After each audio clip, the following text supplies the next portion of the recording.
I've wanted to sail around the world since I was 13.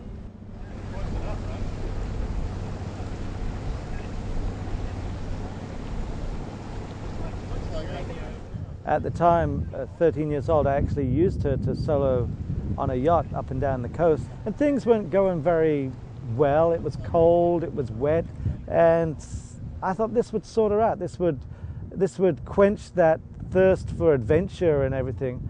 And when she moored her boat up, I was at the dock side. I said, "So Abigail, are you ready to sail around the world now?" Bearing in mind, she'd been out there for 20 hours and soaking wet through freezing cold and in a bit of a snotty condition.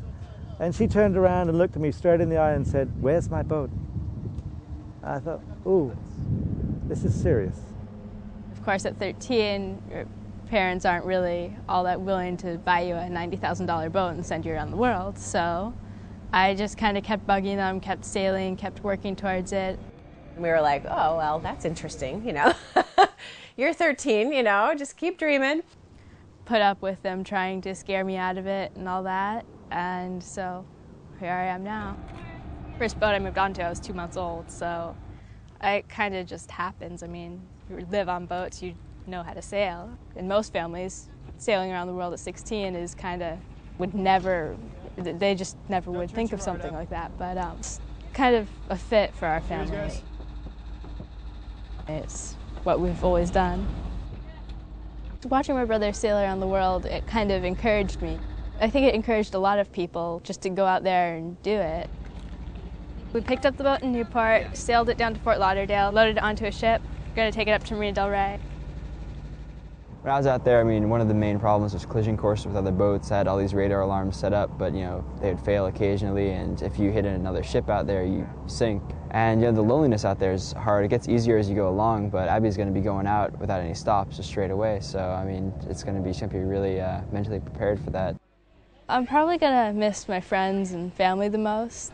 I mean, a lot of people say it's not entirely solo because I've got a phone I can talk on, but, I mean, it's the same thing as if you went in your room and closed the door for 6 months. You can talk to people, but you're still lonely. You can never see them or anything. It'll be hard being away from everybody and for people for so long. There's different things that cause depression where, like, you hit a milestone, say, and then you've got, say, maybe 4,000 miles to your next milestone. Once you hit a milestone, it's very common to have a big letdown afterwards and feel kind of like, man, you know, I finally got to Cape Horn, now I've got to go 4,000 miles to the Cape of Good Hope, you know.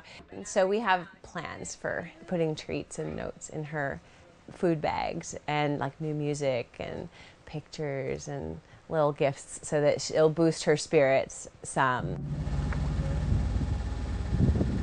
I'm in 11th grade, I'm a junior, so I really don't want to fall a year behind doing this, so I'll bring my school books with me and do as much as I can. I really don't want to be stuck in high school for another year. It's bad enough for 4 years. I was kind of hoping to get my permit before I leave, because I'll be back in 6 months and I'll be able to go get my license. But we'll just have to see how all of the stuff goes. I've been a little too busy to worry about that right now. I'd rather sail around the world than get my driver's license.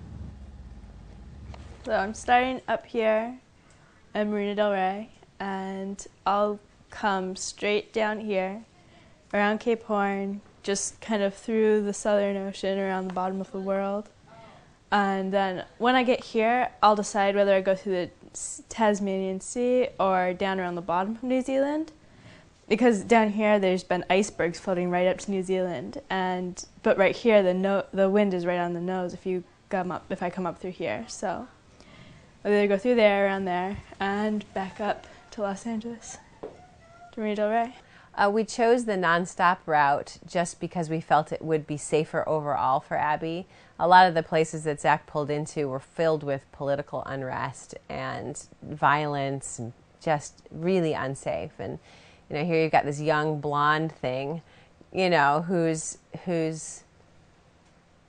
you know, we just didn't feel like we would want her to do that. We just felt like that she would need to go with someone else, you know.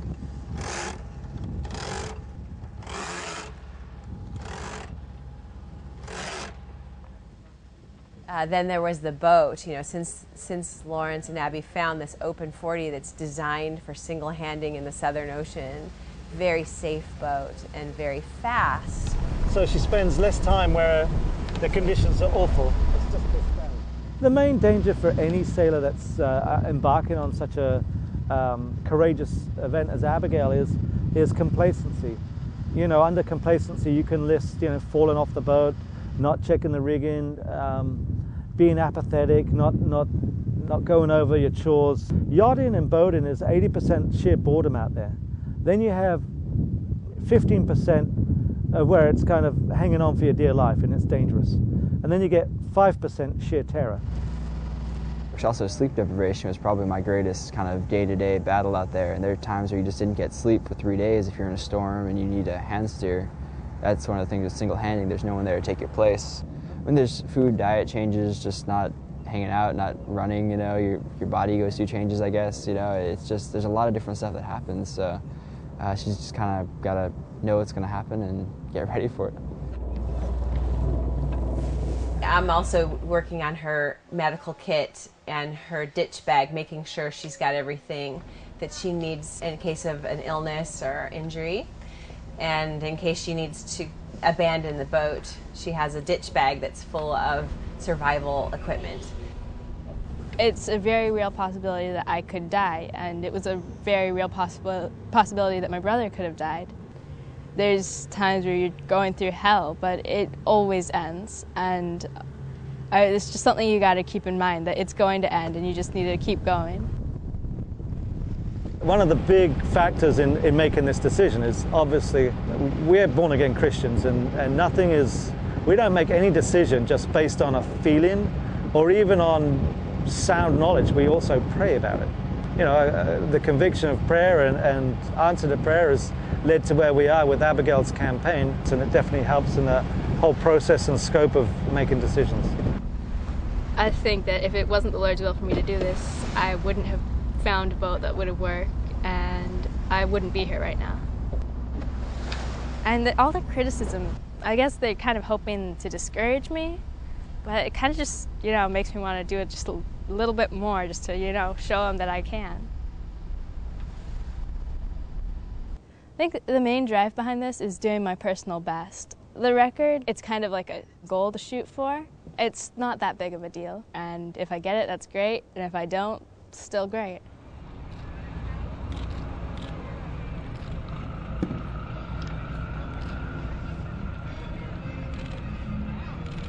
I think it's a parent's job to realize their kids' dreams and not to live them for them or anything like that, but to encourage them to have a spirit of an adventure and not to shun away through fear. I think in this day and age we live in so much fear of everything.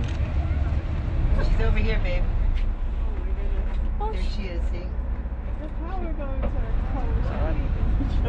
You're looking real good. We're going to turn around soon, okay? So you go out there and sail around the world and have a great time, okay? Hi, Abby! Love ya!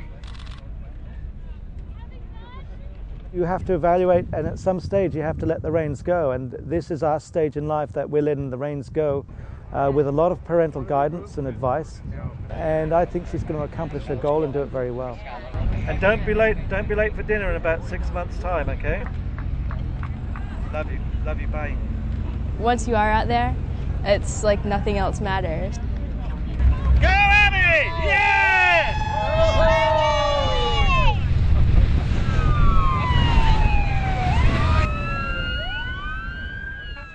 I love the feeling of being kind of detached from the rest of the world, and it's kind of, it's nice. It's being completely alone.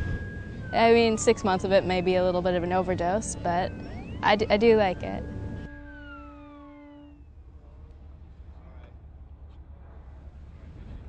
We have our dreams and our aspirations, but we need to remember that the Lord is in control of everything.